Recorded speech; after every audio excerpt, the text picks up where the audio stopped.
Watch transmitter پر signal موصول ہوتے ہی Julia bed سے اتر آئی۔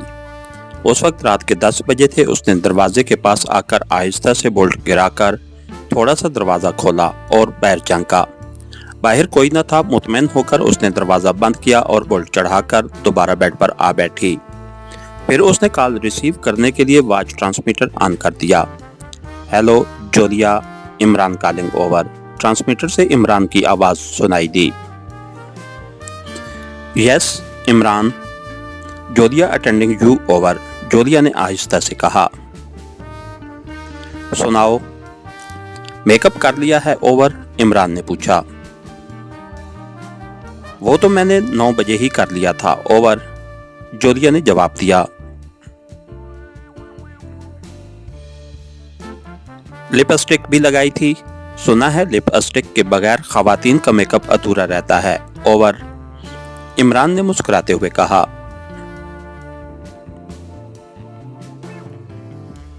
یہ وہ میک اپ نہیں ہے جو تم سمجھ رہے ہو نان سینس اوور، جولیا نے مسکراتے ہوئے کہا۔ کاش وہ میک اپ ہوتا، میں تو آس لگائے بیٹھا ہوں اوور، عمران کی اداس آواز سنائی دی۔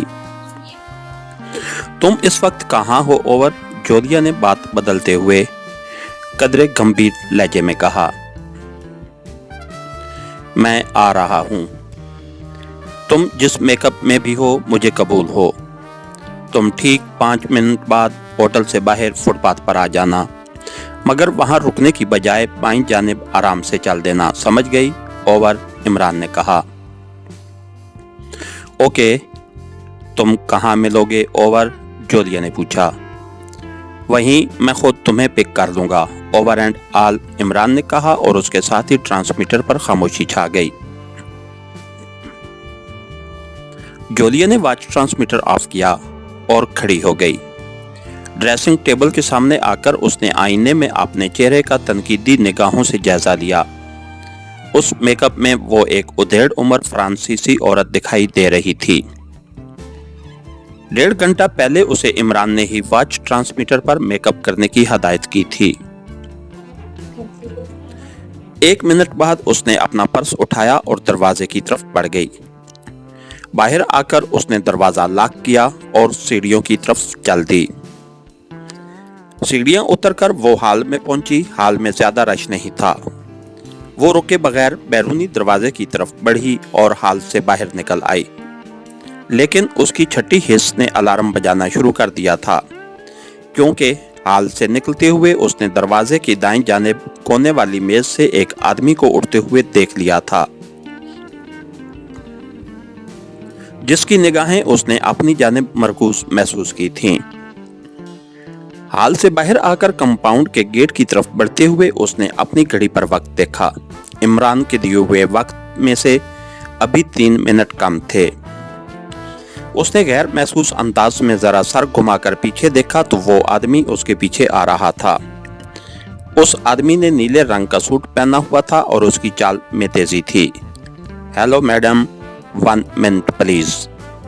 چند قدم چلنے کے بعد پیچھے سے اس آدمی کی آواز سنائی دی۔ جولیا نے قدم روکے اور پلٹ کر نیلے سوٹ والے کی طرف دیکھنے لگی جو ایک ہاتھ میں سگریٹ لیے بڑھا آ رہا تھا۔ کیا آپ اسی ہوٹل میں مقیم ہیں؟ اس آدمی نے قریب آ کر رکتے ہوئے پوچھا۔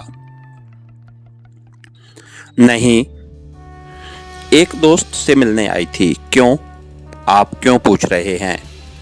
جولیا نے فرانسیسی لہجے میں کہا۔ میرا تعلق خفیہ پولیس سے ہے اور غیر ملکیوں کو چیک کرنا میرے فرائض میں شامل ہے۔ آپ کا تعارف؟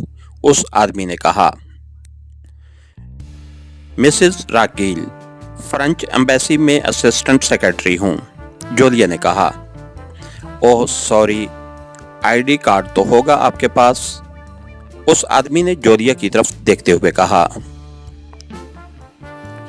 سوری، مجھے معلوم ہوتا کہ یہاں 3 سالہ قیام کے بعد پہلی مرتبہ مجھ سے کارڈ طلب کیا جائے گا تو میں ساتھ لے کر آتی۔ بہرحال آپ چاہیں تو ہمارے سفارت خانے فون کر کے میری تصدیق کر سکتے ہیں، جولیا نے خشک لہجے میں کہا۔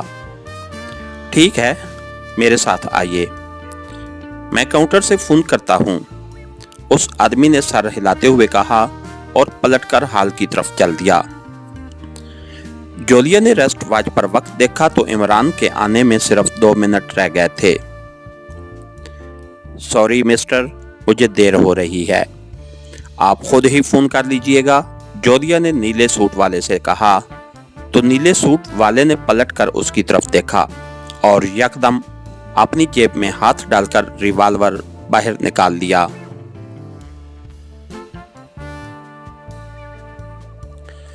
मिसेस राकील, आ जाइए, इसी में आपकी बेहतरी है।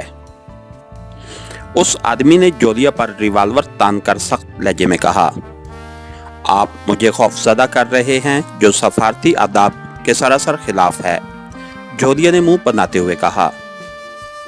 सॉरी, मगर आपको भी कानून से तामुन करना चाहिए, उस आदमी ने जोलिया के पीछे चलते हुए कहा। उसी लम्हे जोलिया ने यकदम पलटकर उसके रिवॉल्वर पर हाथ मारा तो उस आदमी के हाथ से रिवॉल्वर निकलकर दूर जा गिरा। फिर उससे पहले कि वो संभलता, जोलिया ने उछलकर उसके सीने पर फ्लाइंग किक रसीद कर दी और वो कराता हुआ लड़खड़ाया और फर्श पर आ गिरा। जोलिया तेजी से उसके करीब आई, उसी लम्हे नीले सूट वाला उछलकर खड़ा हो गया। जोलिया ने फौरन ही दाहिने हाथ से उसकी नाक पर मुक्का रसीद कर दिया। वो आदमी दर्द से बिलबिलाकर पीछे हटा ही था कि जोलिया ने उसकी पिंडली पर ठोकर मारी और वो कराहता हुआ झुका और उसी वक्त जोलिया ने दायां घुटना उसकी थोड़ी पर मार दिया। वो फिर सीधा हुआ तो जोलिया ने पैंतरा बदला, उसके पहलू में खड़ी हथेली का वार किया और वो आदमी कराता हुआ बाईं जानिब झुक गया। जोलिया ने फौरन ही उसके पेट में लात मार दी। वो शख्स उछलकर पुश्त के बल गिरा और उससे पहले कि वो उठता, जोलिया ने फर्श से उसका रिवॉल्वर उठाकर उस पर तान लिया। बस आराम से पड़े रहो, वरना भेजा उड़ा दूंगी, जोलिया ने गुर्राते हुए कहा और नीले सूट वाला अपनी जगह साकत हो गया। उसकी नाक से बहने वाला खून उसके होंठों और थोड़ी को रंगीन कर रहा था। जोलिया ने एक नजर में कंपाउंड का जायजा लिया। उस वक्त वहां और कोई फर्द नजर न आ रहा था। दाईं जानिब पार्किंग में गाड़ियां खड़ी थीं। उठो और हाथ बुलंद करके इधर चलो, कोई गलत हरकत की तो मारे जाओगे, उठो, जोलिया ने पार्किंग की तरफ इशारा करते हुए तहकमाना लहजे में कहा। तो वो आदमी फर्श से उठा और हाथ बुलंद करके पार्किंग की तरफ बढ़ा। जो ही वो एक कार के पास पहुंचा, जोलिया ने अकब से उसके सर पर रिवॉल्वर का दस्ता रसीद कर दिया। वो लड़खड़ाता हुआ फर्श पर आ गिरा। जोलिया ने उसके सर पर एक और ज़रब लगाई तो उसने हाथ पांव डाल दिए। वो बेहोश हो चुका था। जोलिया ने उसका रिवॉल्वर अपने पर्स में रखा और उस आदमी को टांगों से पकड़कर घसीटते हुए 2 गाड़ियों के दरमियानी जगह पर ले आई। यहाँ से वो हॉल की तरफ आने जाने वालों को नजर नहीं आ सकता था। उसे वहां डालकर जोलिया ने घड़ी पर नजर डाली तो इमरान के दिए हुए वक्त के मुताबिक 5 मिनट पूरे हो चुके थे। चुनांचे वो तेजी से होटल के बैरूनी गेट की तरफ बढ़ने लगी। बाहर आकर उसने इधर उधर देखा और फुटपाथ पर बाईं जानिब चल दी। ठीक उसी लम्हे अकब से आने वाली एक कार उसके करीब पहुंची और रुक गई। जोलिया ने चौंकते हुए कार वाले की तरफ देखा। वो कोई सफेद फार्म अक्रेमी था। मिसेस राकेल कम इन। वो दोबारा आगे बढ़ना ही चाहती थी कि उस कार की ड्राइविंग सीट पर बैठे अक्रेमी ने उसे आवाज दी। अक्रेमी की आवाज सुनकर जोलिया बेख्तियार उछल पड़ी। वो आवाज इमरान के सिवा किसी और की नहीं हो सकती थी। उसने रुककर अक्रेमी की तरफ देखा और कार में ड्राइवर के साथ वाली सीट पर बैठ गई। अक्रेमी, जो दरअसल इमरान ही था, उसने कार आगे बढ़ाई और रफ्तार में इजाफा करने लगा। तुम 20 सेकंड लेट आई हो। चंद लम्हों बाद उसने जोलिया से मुखातिब होकर कहा। हाँ, एक कुत्ता मेरे पीछे पड़ गया था, वरना मैं 2 मिनट पहले बाहर आ जाती, जोलिया ने मुस्कुराते हुए कहा। ओह, कौन था वो? सफेद था या काला? इमरान ने चौंकते हुए पूछा।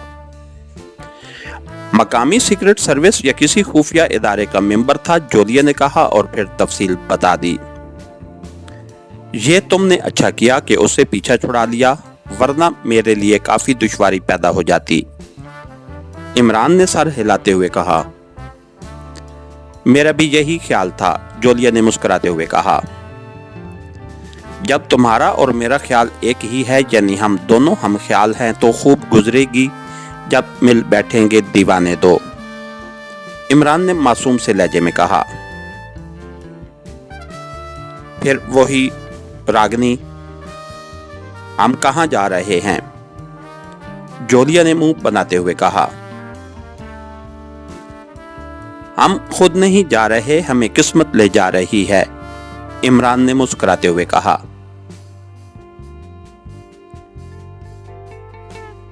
गोया तुम बताना नहीं चाहते, जोलिया ने उसे घूरते हुए कहा। डिफेंस एरिया में, इमरान ने बैक मिरर में अकब का जायजा लेते हुए कहा। ओह, वहां क्या करना है, जोलिया ने चौंकते हुए पूछा। आराम करेंगे, होटलों में तो ये लोग टिकने नहीं देते, सेक्रेटरी वजारत दिफा का घर महफूज जगह पर है, इमरान ने कहा तो जोलिया आंखें फाड़कर इमरान को देखने लगी। इसके साथ ही हमारी आज के एपिसोड का इख्तिताम हुआ। कहानीगर चैनल को लाइक कीजिए, सब्सक्राइब कीजिए और बेल आइकन को प्रेस कर दीजिए ताकि हर आने वाली नई वीडियो आप तक बर वक्त पहुंच सके। शुक्रिया।